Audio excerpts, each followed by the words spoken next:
Welcome back to the Fennel Shed. We're here this afternoon, beautiful October afternoon, to show you how to do part 2 of our Grianan Block of the Month quilt. Part 2 will be these Bargello blocks, which will fill these gaps. This will be the centre of the quilt, so you can imagine this fills the gap above, below, left and right of the centre of the quilt. I've got one of them here to show you, and I'm going to show you today how to cut them, how to sew them, how to assemble them, how to get them right. And then they'll sit in there. And you can see already how the lines of colour from the previous blocks will link up with the colours in the Bargello to frame and form the centrepiece of the quilt, and bringing us not only diagonals that are running straight, but diagonals that are curved, and this beautiful outline that will really draw the eye in from every angle right into the centre of the quilt.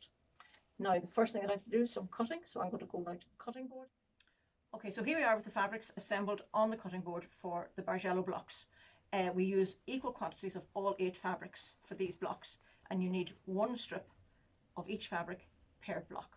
So that's 4 strips each of all 8 fabrics. So I assemble and press the fabrics and bring them to the cutting board in their pairs. So they are right sides facing in pairs as I go all the way through this stack. At the bottom of the stack I have fabric 1 paired with fabric 2, right sides facing, with fabric 2 on the top. The even numbers are slightly darker than the lighter fabrics below them, which are numbered the odd numbers. So 3 paired up with 4, 5 is paired with 6, and 7 with 8. Always with the darker one on top, the lighter one on the bottom, the darker one right sides facing on top, ready for you to sew them. For those of you that are getting the kit in the post, this is the way that they will arrive. So don't empty them all out and then start pairing them together again. They will be packed in their pairs, ready to go. So I'm going to show you now the way I cut through all 8 layers at once. If you're not happy cutting through 8 layers, divide them out, but by all means cut them in their pairs, right sides facing. 1 with 2, 3 with 4, 5 with 6, 7 with 8. Do not separate them all out, because then you've got the horrible job of pairing them together after they've been cut. Pressing them prior to cutting helps as well, in that the layers will cling together. And they, not that they're stuck together, but they do tend to hold together until you get them to the sewing machine. So 1 cut through all layers, and work with as many layers as you feel comfortable to. Now I've gone all the way through, but I go back all the way through again just to check, and then I cut. Now I have made a tiny adjustment, and today is a little experiment to see if the adjustment works. Okay, so mathematically all these strips should be exactly 2 inches wide, but I've made these several times and it's very, very difficult to end up with 12.5 inches from that. So I've decided to add on an 1/8 to allow for a little bit extra seam allowance. They're all going to be still exactly the same size. You can't add an 1/8 on here and there. If I add on an 1/8, I add an 1/8 onto every single slice. It means that at the end we will have a little bit of wriggle room. So I'm cutting this strip 2 inches plus 1/8 wide. And it's essential then to check this on your ruler that your 1/8 line is running along the edge of the fabric, so that you can be sure that it's accurate. So again, slicing through, moving my hand along the ruler so that it's holding the part of the ruler that I'm cutting at, so that it doesn't veer off to one side or the other. And after I've gone through all the way through, I go back to the start in case of any catches along the way, and before I move that ruler I peel this back to make sure I have no caught threads. So now I have my set of 8. 1 and 2, 3, 4, 5, 6, 7, 8, and those are ready to be taken to the sewing machine. Now I sew them in the pairs as they come off this layer, and if you aren't going to sew them straight away, or if you have any tendency to get mixed up, stick a pin in at the top. All of these pieces are from the midline of the cloth. The selvages are down here. I'll talk about the selvages in a minute. But at the top here, you're going to take them to the sewing machine and sew them together in their pairs, with the darker one always on top of the lighter one, and sewing down this right hand side. So in case I get called away, or in case it's a week before I come back to this and I look at them and say, where was I going to start? I stick a pin in. The pin is at the end that I'm going to sew from, and it is pointing at the seam that I'm going to sew. So that's a really useful thing. I find the place where most mistakes get made are either in between the cutting board and the sewing machine, or in between the ironing board and the sewing machine, because we lift our things and unbeknownst to ourselves, before we get to the sewing machine we do something like that, and then suddenly we are upside down and back to front, and we wonder why it's gone wrong. So before you leave your cutting board, or if it's from an ironing position, before you leave your ironing board, put your pins in, stick them in, pointing towards where you're going to start and the seam that you're going to do. Most of us learned putting pins in this way, parallel to the seam. They're far more used to you going this way. And after you've made a start, you can take it away. It's done its job. You don't need it anymore. It goes back in the pin cushion. So those are ready now to be stitched. And I want to show you some that have been stitched already. So there's 1 onto 2, 3 onto 4, 5 onto 6, and I deliberately did 7 to 8 with the lighter one on top and the darker one on the bottom, and this is what happens. In the sequence, they're still in the right sequence, but now I've got selvages up here, which means that if I sew those level, I have to trim that much off. Then I'm going to lose that much again at the other end. Can you see the other end there? So by keeping your fabrics level, I'll just take that off. If you keep your mid folds together always at the start of your seams, then you don't have to lose waste at both ends. If you take off the depth of the deepest selvage here, and then you have to take the depth of the deepest selvage again at the other end, you're going to lose 1.5 inches, 2 inches, sometimes even up to 3 inches of your fabric by taking all these pieces away at both ends. So keeping them level will keep you right. So now I go back to the sewing machine. Oh, before I sew any more at all, I have to tell you that the light goes behind the dark, light behind dark, light behind dark, and light behind dark. I'll reverse those around so that you can see them. The light's going this way, this way, this way. That's the way you press the seams. And if you remember the talk I gave on the first installment video, when you are taking these, it is so important to get these running lovely and crisp and clean and straight. So you take your pair like this with the light one on the bottom. Pretend now I'm at the ironing board. I'm not going to take you all the way across the room to the ironing board, but remember, we heat it with the iron, then we push back to get a nice clean edge, and then we press. And that's what I've done with these to get my 1, 2, 3, 4, 5, 6, and 7, 8. Now I can go back to the ironing board and stitch 2 onto 3. I'll trim that off because it's done its job, and 5 onto 6. And when those are stitched, we press again, but in a slightly different way. So they're off to be stitched. And here's my real Blue Peter moment. Here's some I prepared earlier. So now I have my full sequence running 1, 2, 3, 4, 5, 6, 7, and 8. But now on the reverse, we've done something slightly different with the seams. The first one, light, goes behind the dark. That stays where it is. And the third goes behind the dark where it meets number 4. But where 3 goes back to meet number 2, as in an odd number, the odd numbers are always going to be pressed out the way.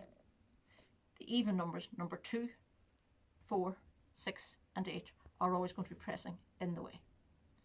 And I'm going to just take this to the sewing machine now, sew this final line here, and press that so that you can see really clearly what it is that I'm talking about. Now, this is where a pin becomes really useful. Before you leave your cutting board or your ironing board, put the pin in and it tells you where you're about to sew.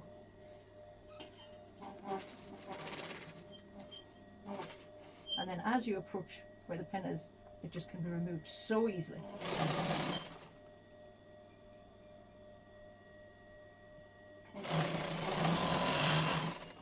And if you like to pin several times along the length of your seam, that's a very good thing to do.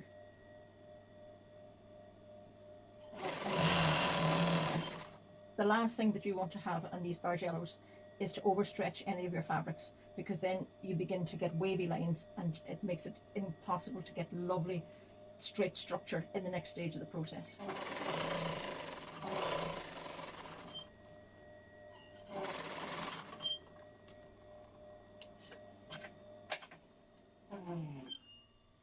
So that's the last seam in creating this 8-strip unit already in place. The next thing I'm going to do is to iron that, and I'll show you how to iron it. And you will make 4 units like this, and always you will be going step by step from the very lightest through the degrees of depth of colour to the very darkest. don't get the sequence mixed up, because it's so important to the appearance of the quilt that this light to dark sequence is beautifully staged and gradual rather than very jumpy. Right, now I'm off to the ironing board. So back at the ironing board, and you can see how beautifully even and parallel. There's no bunching, there's no banana shapes. These have to lie flat. If they're not lying flat, go back and work on your machine. It's most likely the tension on your machine if these aren't lying completely flat and even. Make sure your tension is equally balanced. You want a stitch size that is about 2.5, and you want a nice weight of stitching cotton to make sure that you don't have, you know, lumpy seams, for want of a better technical term. So a revision then on how our pressing is done. Stage 1 is just to heat the fabric on the seam that we're about to press. Now, I didn't explain as I went along, but when we stitch them together in twos, don't be tempted to skip the pressing stage. Sew them together in twos and press those seams. Then sew the twos into fours and press those seams. And now finally I'm stitching the fours into a full set of 8, and I'm only pressing this one seam. I'm not trying to press this seam while that seam remains unpressed, because you end up with lumps and bumps along your seams that you will never be able to remove. So heat. This fabric is going to be going that way. So I pull it back and make sure that that's where it's going to go, and smooth it down all the way along, and then press. Making sure not to damage the presses that you've done already. You don't want to be pushing that one back. You want to be ironing in such a way that you're getting your new seam pressed, but you're also reinforcing the press on your previous seams. And now on the ironing board you can see my light towards the dark. So that's fabrics 1, 3, 5 and 7 are opened out at both sides. 2, 4, 6 and 8 are folded in. Think of it in terms of the passengers in a row of seats in an aeroplane. And there's always going to be the guys that think that all the armrests are theirs. That's 1, 3, 5 and 7. And they leave the poor guys in between going like this, holding their hands in their lap. That's the way the fabrics are. Every second passenger is relaxed, and the guys in between have their arms folded. That's the way we want our strips of fabric to be. Now the last stage in creating a full unit to make your Bargello blocks is that we take the edge of fabric number 1 and stitch it on to the edge of fabric number 8. And in order to do this I have to turn on the noisy machine.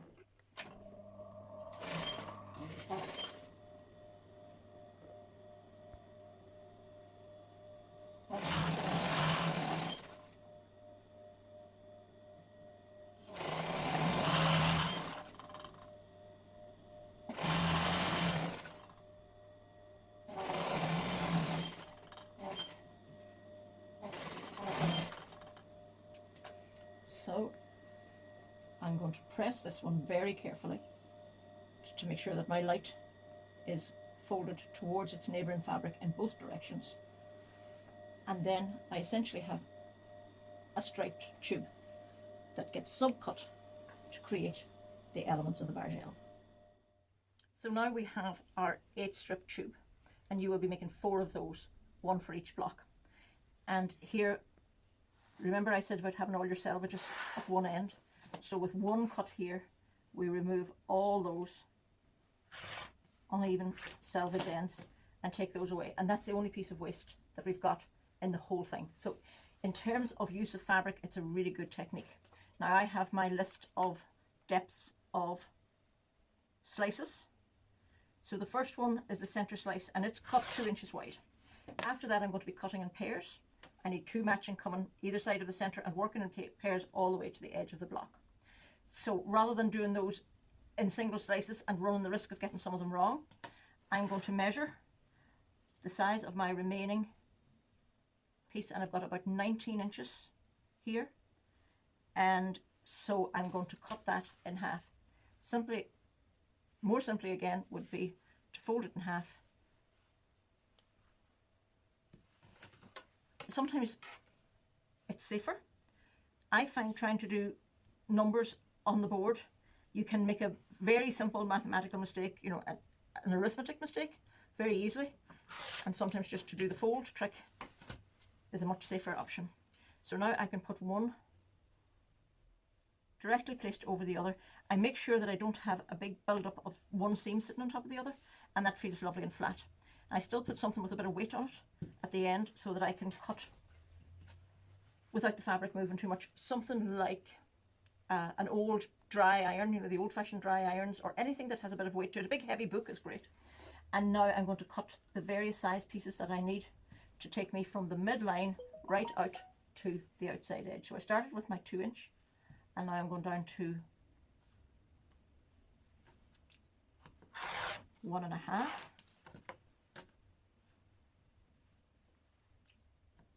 1.25,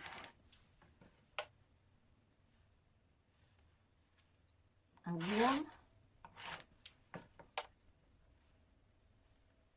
and another 1. Now that's done its job, so I'll move it out of its way. After that, I'm going down to a 7/8. 1, 2 of them are there, so I go 5/8 the other side of that line. So that I've got 7/8 in total. And that's as narrow as I go. And then after that, I start to go back up again. As I approach the end, I've got a 1.5, and at the very end, I've got another 2. Now, if you want, you can leave that extra in place because it's going to be trimmed. So yes, let's make this a rule for the moment. We go as far as we can for that outside edge. I'll explain that if I just go over here and get one of these. This slice is the 2-inch slice. And then these narrower slices are from the 2-inch slice outwards. But then at the end, we've got a much bigger slice. And it doesn't matter how big that is because we're going to trim it into 12.5 inches wide. So let's just say, whatever you have left, trim it down to match the shortest end and just take away that waste. All we're doing is tidying it off and saying that will be our last one here, because it gives everybody a little bit of wriggle room. Your seam allowance isn't going to be the same as my seam allowance. And the other thing that I've done is I've made each one of these, remember when I said I've cut these 2 1/8? And that will be written into the pattern for those of you that are cutting for yourselves. We end up with 8 strips stitched together that probably end up being slightly more than 12.5. They might be 12 3/4, 12 7/8. That gives us the space to trim that straight and to trim this top line straight. And we can square our lovely Bargello block into an even 12.5. And I hope that that'll make a significant difference. Now, the next stage is we have to reopen these seams in sequence. And a little pair of snips, excuse me one moment when I get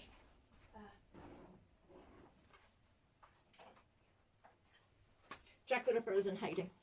You would want to do this with Jack the Ripper and pretend I've just gone to get the Ripper. And you see these tiny little stitches.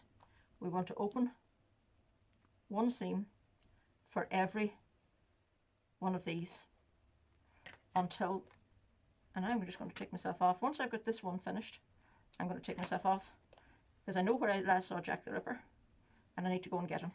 That is my center piece, which will become the central column of the Bargello arrangement. Okay, so now we're ready to start assembling our Bargello blocks, and you can already see that the little bit of extra that I added in onto every strip has allowed us that little bit of leeway, and I can trim top and bottom to get a nice even size. This, by starting with broad strips and going very narrow and then slightly broader again towards the top, we end up like an Inca temple type shape. But when I'm doing these, I'm going to switch the order of appearance so that I put very, very narrow ones in here, going wider at the bottom, which hopefully will give me more like an Eiffel Tower top type shape. Broad feet at the top coming into a more acute point. You can decide which look you fancy, but I want to make one with the Eiffel Tower type shape so that you can make an informed judgment. So I'm going to put that one to one side, and then I'm going to start assembling this with these sections in their pairs using Jack the Ripper, as I said, as my friend.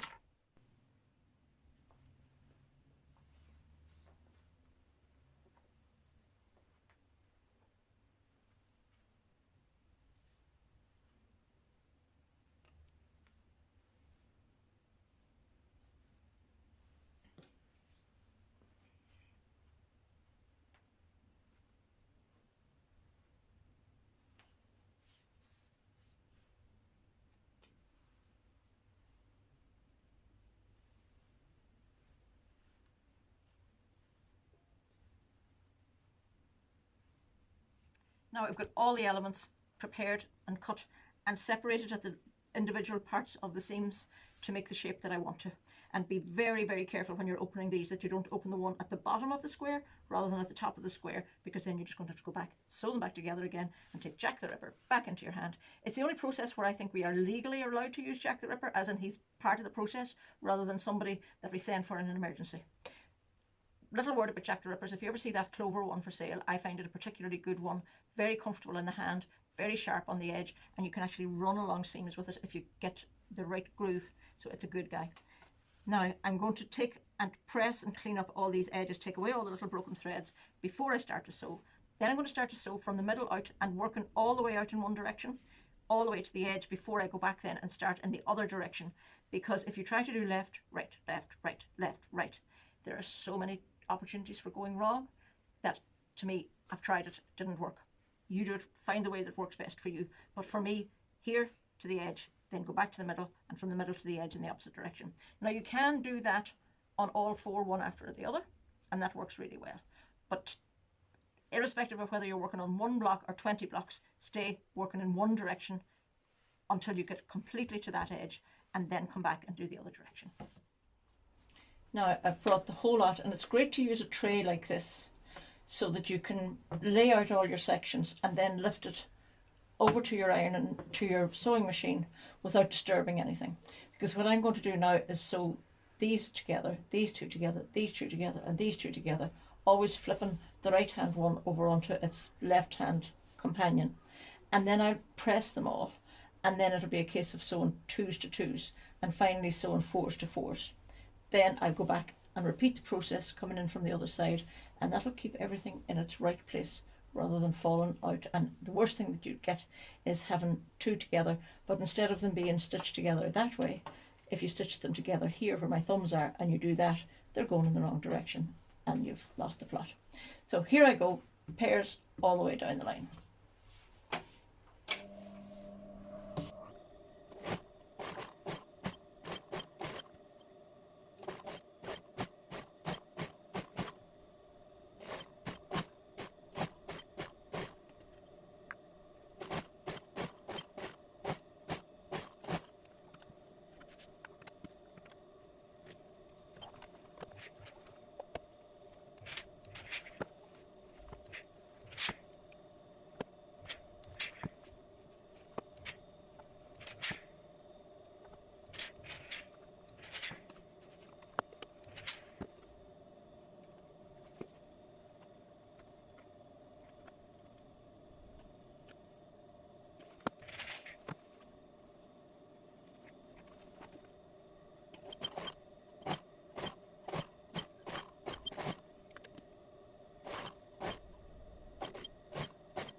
So this is the previous set with the more stepped Inca temple style, where it's a very regular step, step, step, step, step down with a little bit extra at the side, but that will be trimmed when we trim it to make our block.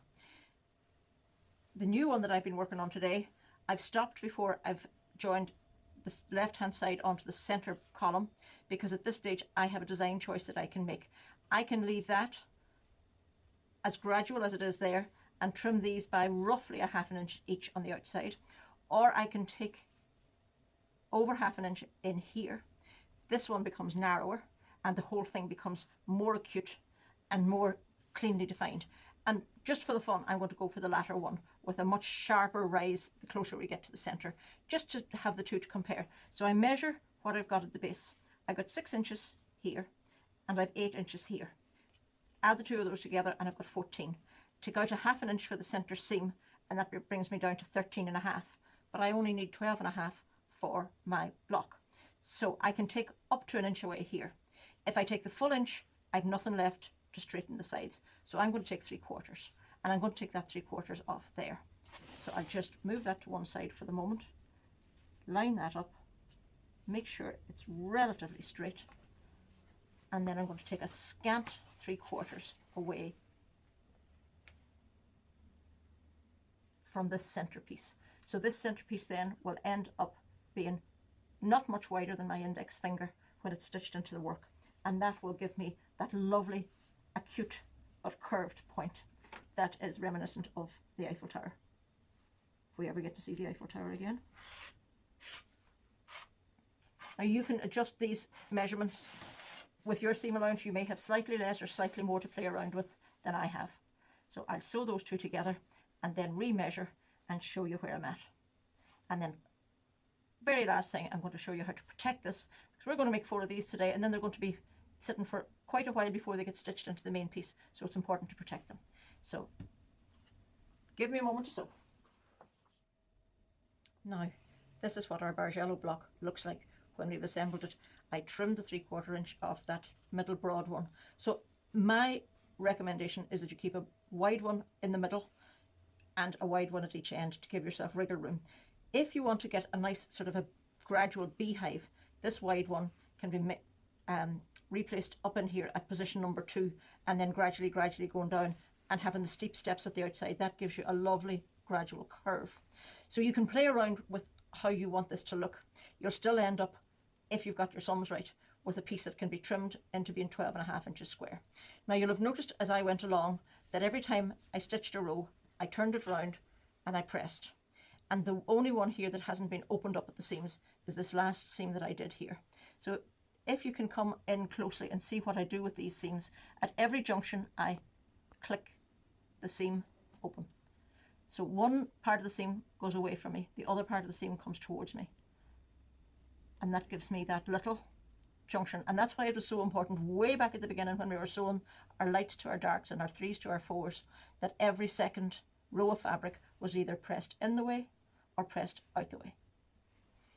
Now, that is the only thing that allows me to do this now, opening up these seams, flattening them and giving them a good press, so that at no point along any one of these lines is there a bump. We've got absolutely equal quantities of fabric on each side of every junction by opening them in that way, and the result is a lovely flat piece of work when you run your hands in any direction.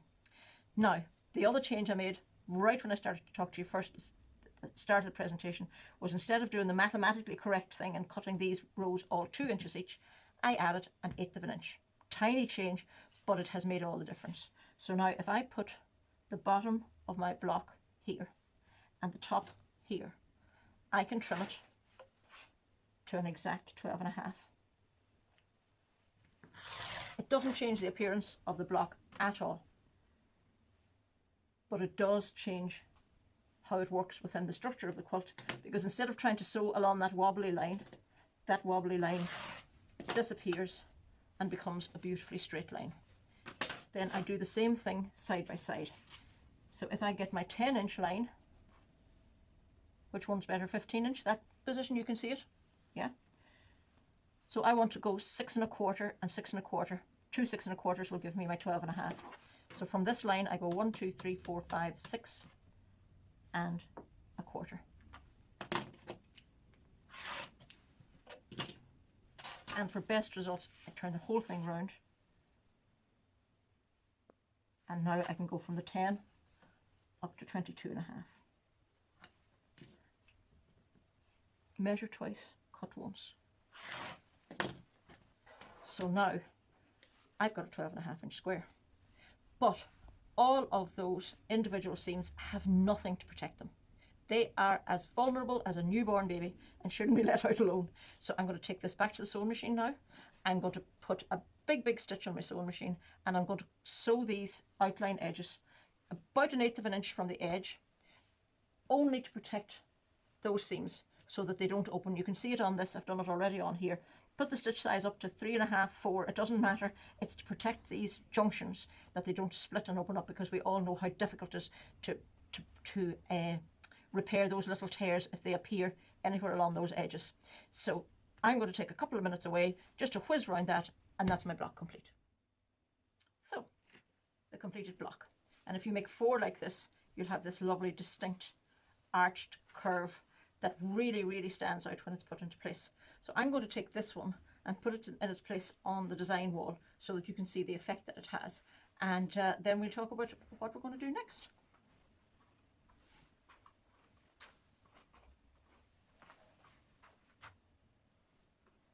So anybody that wants to know, this is just a flannelette sheet. It does need a wee bit of support with a pin because it's not against a flat wall. If it was against a flat wall, I would be able to secure those that bit better. But because of the movement, there's just a roller blind behind it and there's just too much movement, which upsets the static. So please stay. Just stay long enough for me to talk about where we're at. These were your first 4 blocks. End of September into the end of October. Now, from the end of October to the end of November, hopefully you'll be able to follow the instructions and make the Bargellos. You can see the difference that this shape will make to the previous one. That's up to you to decide the design that you like best. At the end of November, I will be sending on to you the lovely centre star, together with enough sashes to complete the first 9 blocks. So by Christmas, you'll have the centre of your quilt made.